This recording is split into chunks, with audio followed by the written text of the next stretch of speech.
नमस्कार, आप देख रहे हैं उत्तराखंड का लोकप्रिय डिजिटल न्यूज चैनल पहाड़ टीवी और मैं हूं आपके साथ स्मिता पटवाल। चलिए रुक करेंगे उत्तराखंड की तमाम बड़ी खबरों का, लेकिन उससे पहले एक नजर आज की सुर्खियों पर। कल जेपी नड्डा पहुंचे उत्तराखंड, सीएम धामी समेत कार्यकर्ताओं ने किया जोरदार स्वागत। कल मशहूर टीवी स्टार राघव जुयाल वरिष्ठ पत्रकार उमेश कुमार के आह्वान पर पहुंचे खानपुर, विशाल जनसभा में की शिरकत। धर्म संसद भड़काऊ भाषण मामले में 2 और संतों के नाम एफआईआर में शामिल, साधुओं में रोष। जोलीकोट के पास अनियंत्रित होकर गहरी खाई में गिरी बस, चालक की मौत। मसूरी में बॉलीवुड अभिनेत्री शिल्पा शेट्टी ने परिवार संग मनाया क्रिसमस। स्मैक तस्करों के खिलाफ उत्तरकाशी पुलिस की बड़ी कार्रवाई, 200 ग्राम स्मैक के साथ 2 तस्कर गिरफ्तार। अनियंत्रित होकर गहरी खाई में गिरा वाहन, 3 की दर्दनाक मौत। खानपुर विधानसभा क्षेत्र के अशोकनगर ढंढेरा में पत्रकार उमेश कुमार के आमंत्रण पर टीवी स्टार राघव जुयाल पहुंचे, जहां रंगारंग कार्यक्रमों की धूम रही। आपको बता दें कि राघव जुयाल ने यहां आकर लोगों को संबोधित भी किया और डांस भी किया। राघव ने कहा कि उमेश कुमार को मैं चाचा कहता हूं और बचपन में उन्होंने मुझे गोद में खिलाया है। राघव ने युवाओं से भी संवाद किया और कहा कि युवाओं को परिवर्तन का साथ देना चाहिए, परिवर्तन में ही प्रगति है। इस मौके पर ढंढेरा की सभी कॉलोनी के बच्चों ने रंगारंग कार्यक्रम की प्रस्तुति दी। इस मौके पर इंटरनेशनल रस्सा कश्ती खिलाड़ी पल्लवी जोशी, इंडियन क्रिकेटर ऋषभ पंत की माता को सम्मानित किया गया। आपको बता दें कि इस बीच खानपुर विधानसभा क्षेत्र में पत्रकार उमेश कुमार ने कई ऐसे काम धरातल पर करके दिखाए हैं जो वर्षों से नहीं हो पाए थे। मिलाप नगर ढंढेरा में गंदे तालाब की समस्या से जनता को निजात दिलाई। पासापुर और कुड़ी नेतवाल में पुल निर्माण, दल्लावाला में हजारों बीघा जमीन बचाने के लिए कार्य चल रहा है। आपको बता दें कि राघव जुयाल ने उमेश कुमार के साथ मिलकर कोविड काल में उत्तराखंड के दुर्गम पहाड़ी इलाकों में जाकर राहत सामग्री पहुंचाई थी।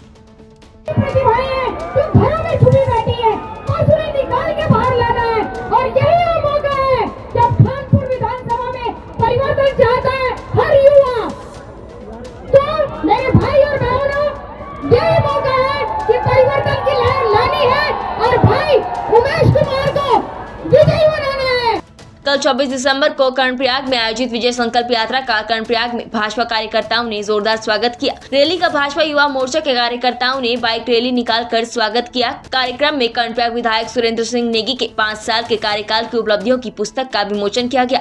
रैली में आए अतिथियों का आयोजकों द्वारा स्मृति चिन्ह और शॉल देकर सम्मानित किया गया। कार्यक्रम को संबोधित करते हुए पूर्व मुख्यमंत्री और गढ़वाल सांसद तीरथ सिंह रावत ने कहा कि उत्तराखंड लगातार प्रगति के पथ पर अग्रसर हो रहा है। लोग पहाड़ में रेल का सपना देखते थे, मोदी जी ने इस सपने को साकार किया है। हमारी विजय संकल्प यात्रा चल रही है, बहुत अच्छा रिस्पॉन्स यात्रा का है और आज कर्णप्रयाग में हजारों लोग यहाँ पे आए हैं और मैं कह सकता हूँ कि 2022 में भाजपा की पूर्ण बहुमत की सरकार फिर बन रही है। लोग मोदी जी के साथ हैं, लोग मोदी जी के और बीजेपी के साथ हैं। उत्तराखंड को बहुत कुछ दिया है, 4 धाम हो, कर्णप्रयाग तक रेल आ गई, इससे बड़ा और क्या दिया जा सकता है। और अभी बहुत कुछ करना है। 70 साल के खड्डे ये 5 साल में नहीं भरे जा सकते। अभी एक अवसर और चाहिए उत्तराखंड को, फिर से जो यहाँ पर जो है भारतीय जनता पार्टी की सरकार बने और यहाँ विकास हो। कल 24 दिसंबर को श्री मेडिकल स्टोर द्वारा निशुल्क चिकित्सा परामर्श शिविर का आयोजन किया गया। आपको बता दें कि निशुल्क चिकित्सा परामर्श शिविर का आयोजन जनपद देहरादून के सैस्त्रधारा क्रॉसिंग पर हुआ। शिविर में कई लोगों ने निशुल्क नेत्र रोग, सामान्य रोग, दंत रोग, स्त्री रोग, ब्लड शुगर और ब्लड प्रेशर की जाँच करवाई। सूबे में विधानसभा चुनाव के लिए महज कुछ ही समय बाकी है। ऐसे में राजनीतिक दलों से अपनी अपनी दावेदारी ठोक रहे भावी प्रत्याशियों ने अपना दमखम दिखाना शुरू कर दिया है। इसी क्रम में कल 26 दिसंबर को विकास नगर में कांग्रेस सम्मेलन का आयोजन किया गया। कांग्रेस पचवादून जिला अध्यक्ष संजय किशोर की अगुवाई में बढ़ती महंगाई, बेरोजगारी और भ्रष्टाचार के विरोध कांग्रेस सम्मेलन नाम से आयोजित इस कार्यक्रम में नेता प्रतिपक्ष प्रीतम सिंह ने बतौर मुख्य अतिथि शिरकत की। इस कार्यक्रम में पूर्व कैबिनेट मंत्री नवप्रभात और उनके समर्थकों की गैर मौजूदगी जहाँ एक और चर्चा का विषय रही, वहीं इस दौरान उनकी गैर मौजूदगी ने एक बार फिर पार्टी में जारी गुटबाजी की ओर साफ इशारा किया। हालांकि गुटबाजी के सवाल पर प्रीतम सिंह पल्ला झाड़ते नजर आए। देखिए, 2014 में जो वादे प्रधानमंत्री जी ने देश के युवाओं से किए थे, उन युवाओं से किए गए वादे पर वो पूरी तरह फेल हो गए। आज युवा बेरोजगार है, तो युवाओं में आज जब कांग्रेस की तरफ देख रहा है, जब कांग्रेस के नेताओं की तरफ देख रहा है, कांग्रेस की कार्यशैली को याद कर रहा है। और उस समय जिस समय कांग्रेस की सरकारें थी, आदमी के पास रोजगार था, हंसी खुशी थी, सब हंसते खेलते थे। और आज उसी तरीके से चाहे नोटबंदी के बाद व्यापार त्रस्त हो, आर्थिक स्थितियां खराब हुई हों, तो आज नौजवानों के अंदर बदलाव का एक उत्साह है कि नौजवान चाहता है कि हमारी कांग्रेस की सरकार आए। देखिए, आज पछवादून जिला कांग्रेस कमेटी द्वारा कांग्रेस के कार्यकर्ताओं का सम्मेलन किया गया और मुझे भी इस कार्यकर्ता सम्मेलन में आने का अवसर मिला और जिस तरीके से कार्यकर्ता साथी यहाँ पर उपस्थित हुए हैं, उनकी उपस्थिति का सीधा स्पष्ट संकेत है कि पछवादून के लोगों ने, विकासनगर विधानसभा के लोगों ने बदलाव का मन बनाया। रेबार एक नए उत्तराखंड का कार्यक्रम 2021 का आयोजन गंगा रिजॉर्ट GMVN मुनि की रेती में किया गया। इस अवसर पर उत्तराखंड के महामहिम राज्यपाल लेफ्टिनेंट जनरल गुरमीत सिंह ने बतौर मुख्य अतिथि शिरकत की। कार्यक्रम में बतौर मुख्य अतिथि राज्यपाल ने CDS स्वर्गीय विपिन रावत और उनकी धर्मपत्नी स्वर्गीय मधुलिका के चित्र पर श्रद्धा सुमन अर्पित किया। हरिद्वार पुलिस ने वसीम रिजवी के बाद भड़काऊ भाषण देने के आरोप में 2 और लोगों पर मुकदमा दर्ज कर लिया है। भड़काऊ भाषण देने की शिकायत पर 2 दिन पहले नगर कोतवाली पुलिस ने वसीम रिजवी पर मुकदमा दर्ज किया था। अब पुलिस ने इसमें 2 नाम बढ़ाते हुए धर्म संसद में शामिल हुए धर्मदास और माता अन्नपूर्णा पर भी मुकदमा दर्ज कर लिया है। पुलिस का कहना है कि मामले की जाँच करते हुए वीडियो के आधार पर 2 नाम बढ़ाए गए हैं। आगे और भी नाम मुकदमे में शामिल किए जा सकते हैं। इमीडिएट जैसे ही पुलिस को कंप्लेंट मिली थी, FIR लॉन्च हो गया था, क्योंकि FIR के अकॉर्डिंग एक व्यक्ति नामजद थे, बाकी का स्कोप था। तो हमने इन्वेस्टिगेशन में हमारे IO ने वीडियो का अवलोकन किया। अवलोकन करने के बाद 2 लोगों के नाम और बढ़े हैं। बाकी उसमें जैसे जैसे चीज़ें according to the legal procedure होते जाएंगी, हम अपनी लीगल प्रोसीडिंग को आगे बढ़ाएंगे। नाम मुझे बता पाए कौन कौन से नाम एक कोई धर्मदास है और एक कोई महिला है। 2 लोगों के नाम अभी तक आ चुके हैं, बाकी आगे इन्वेस्टिगेशन चल रहा है। मसूरी में बॉलीवुड अभिनेत्री शिल्पा शेट्टी परिवार के साथ इन दिनों मसूरी की वादियों का लुत्फ उठा रही हैं। शिल्पा शेट्टी अपने पति राज कुंद्रा और बच्चों के साथ मसूरी के समीप सिया कैम्पटी गांव स्थित होटल JW मैरियट में ठहरी हैं। जानकारी के अनुसार शिल्पा करीब 1 सप्ताह तक मसूरी में ठहरेगी। ऐसे में वह नए साल का जश्न भी मसूरी में ही मनाएंगी। नैनीताल से हल्द्वानी को जा रही टूरिस्ट बस जोलीकोट के पास अनियंत्रित होकर 100 मीटर गहरी खाई में जा गिरी। हादसे में बस चालक की दर्दनाक मौत हो गई। बताया जा रहा है कि बस में केवल चालक ही था। सूचना पर पहुंची पुलिस ने SDRF की टीम के साथ कड़ी मशक्कत के बाद चालक को खाई से बाहर निकाला। घटनाक्रम के 25 दिसंबर की रात टूरिस्ट बस जोलीकोट के पास नियंत्रित होकर 100 मीटर गहरी खाई में गिर गई। स्थानीय लोगों ने घटना की सूचना पुलिस को दी, जिसके बाद मौके पर जोलीकोट पुलिस ने SDRF की टीम को बुलाया और उसके बाद बस में दबे ड्राइवर को निकालने के लिए पुलिस द्वारा रेस्क्यू किया गया। कहते हैं यदि पावर हो तो कैसे भी गैर कानूनी कार्य किए जा सकते हैं। कानून भी नेताओं के प्रभाव से कार्य नहीं करता। आज जो वीडियो हम आपको दिखा रहे हैं वो लैंसडौन विधानसभा के डाबखाल की है, जहां पर घेड़ी मुंजली के लिए विगत वर्षों में ग्रामीणों के द्वारा श्रमदान कर सड़क बनाई जा रही थी। उसमें 3 भीमल के पेड़ ग्रामीणों ने काटे तो यहीं के विधायक मीडिया प्रभारी दिनेश रावत ने ग्रामीणों पर 15,000 का जुर्माना करवा दिया, जिसके कारण श्रमदान से बन रही सड़क का कार्य बंद हो गया। वहीं इसी ग्राम सभा के डाबखाल में विधायक निधि से एक संपर्क मार्ग बना, जिसमें सैकड़ों बांज के पेड़ कट गए, जिसमें कोई जुर्माना नहीं पड़ा।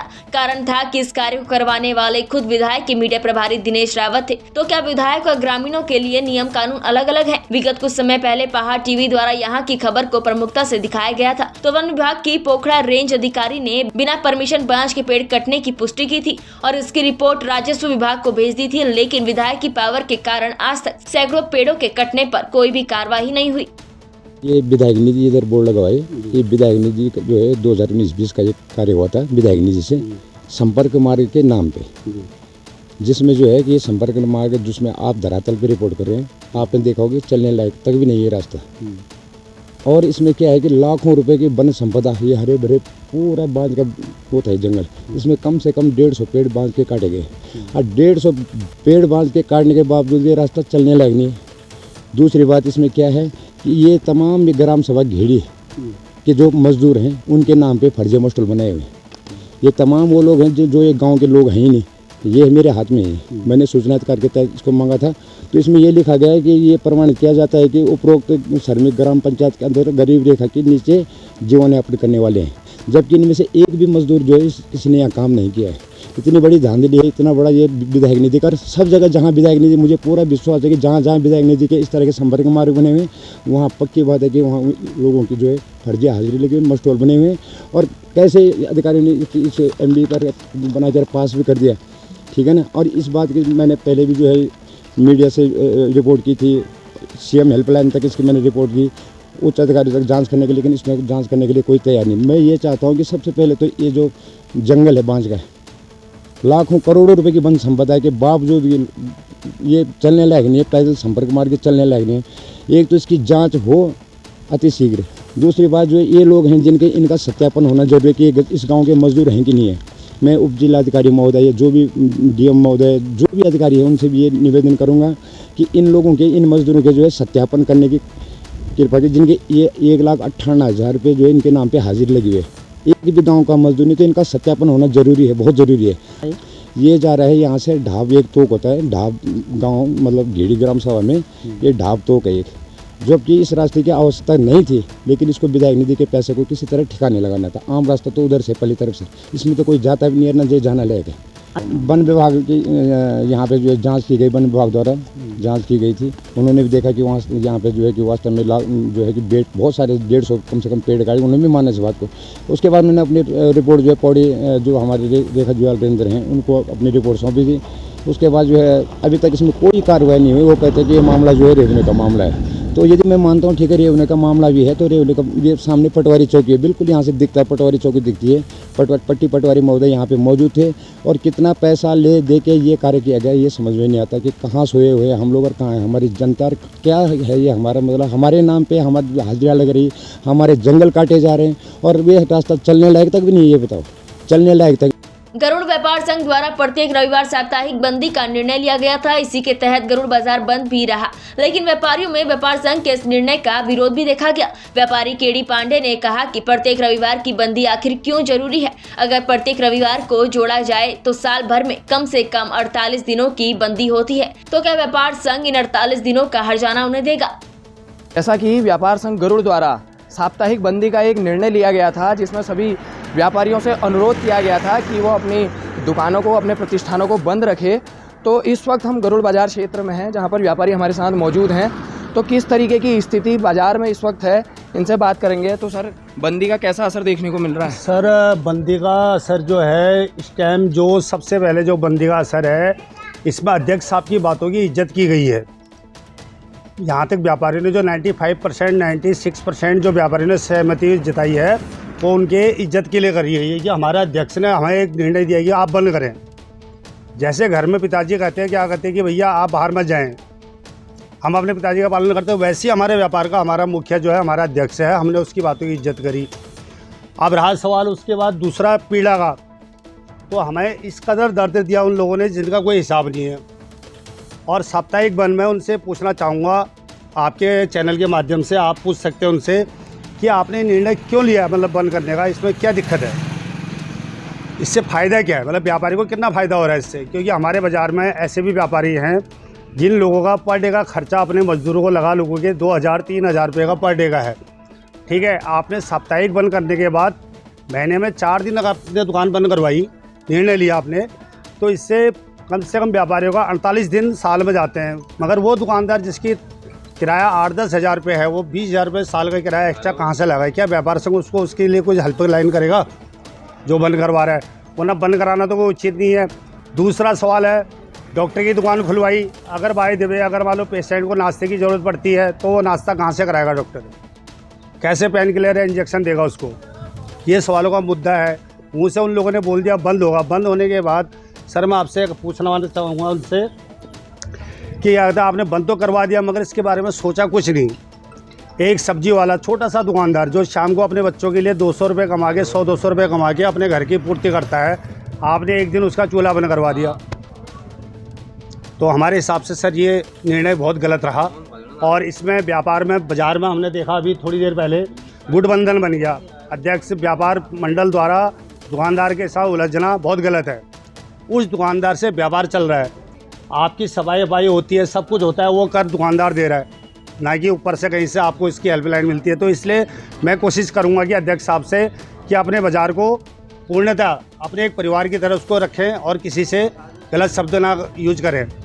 जनपद उत्तरकाशी के नवनियुक्त पुलिस अधीक्षक पी.के. राय द्वारा जनपद की कमान संभालते ही नशा उन्मूलन उनकी मुख्य प्राथमिकता बताई गई थी। नशे और ड्रग्स के अवैध कारोबार को जड़ से खत्म करने के लिए उनके अवैध नशा कारोबारियों पर नकेल कसने के लिए सभी सीओ, थाना अध्यक्ष और एसओजी को आवश्यक दिशा निर्देश देकर एक्टिव कर दिया गया था। नशा उन्मूलन के लिए पूर्व से चलाए जा रहे नशा मुक्त उत्तरकाशी अभियान को और अधिक प्रभावी रूप से लागू करने के लिए सभी को उचित निर्देश दिए गए। नशा मुक्त उत्तरकाशी अभियान को प्रभावी बनाते हुए हीरालाल बिजलवान पुलिस उपाधीक्षक उत्तरकाशी के पर्यवेक्षण में प्रभारी निरीक्षक कोतवाली उत्तरकाशी, प्रभारी एसओजी उत्तरकाशी द्वारा थाना क्षेत्रांगत अवैध मादक पदार्थों की तस्करी और बिक्री करने वालों और नशे की रोकथाम के विरुद्ध प्रभावी कार्यवाही किए जाने के लिए कोतवाली उत्तरकाशी और एसओजी की एक संयुक्त टीम गठित की गई। टीम द्वारा जाल बुनते हुए 25 दिसंबर की रात धरासू बैंड की तरफ से आ रहे 2 स्मैक तस्करों को देवाधीश शनिदेव मंदिर के पास से अवैध स्मैक का परिवहन करते हुए गिरफ्तार किया गया। दोनों के कब्जे से कुल 200 ग्राम अवैध स्मैक बरामद की गई, जिसकी कीमत अंतर्राष्ट्रीय बाजार में 20 से 25 लाख रुपए है।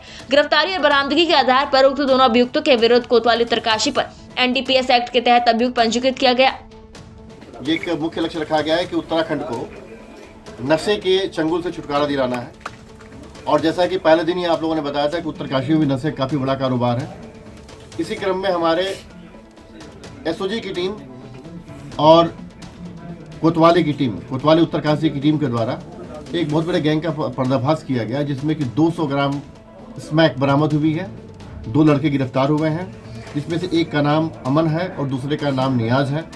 अमन हरियाणा का रहने वाला है, नियाज रुड़की का रहने वाला है, और जिनका मास्टरमाइंड है युधिष्ठिर, जो कि माल देता है, वो भी हरिद्वार का ही रहने वाला है, जिसके ऊपर 39 मुकदमे दर्ज हैं पहले से, काफ़ी बड़ा क्रिमिनल है।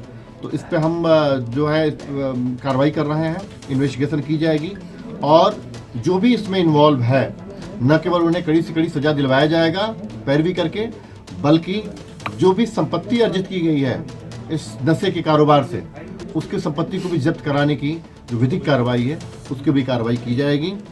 और इसमें ये अब तक की सबसे बड़ी रिकवरी है इस जनपद की।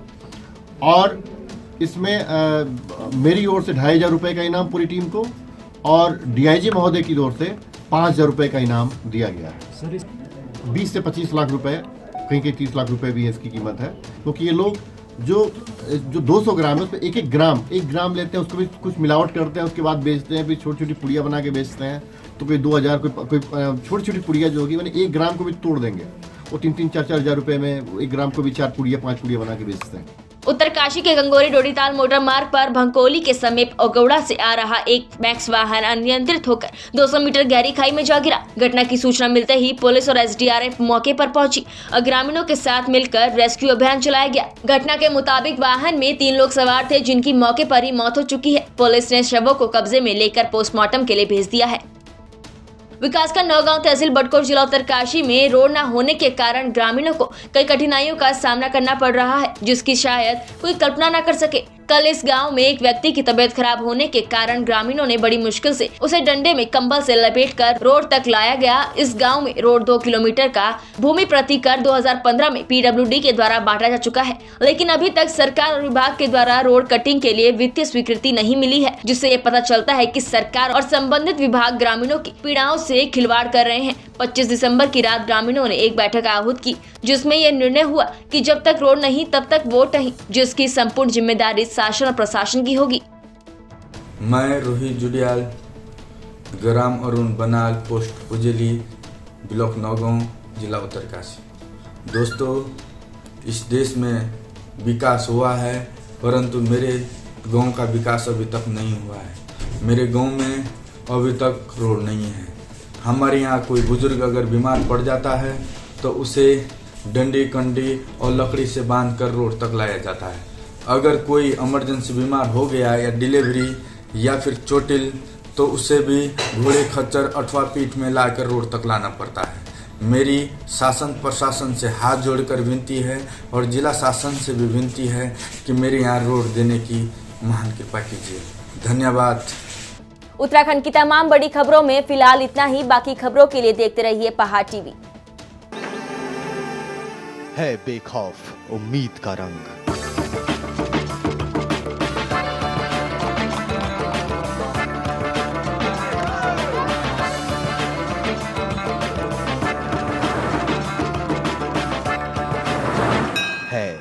आस्था भी।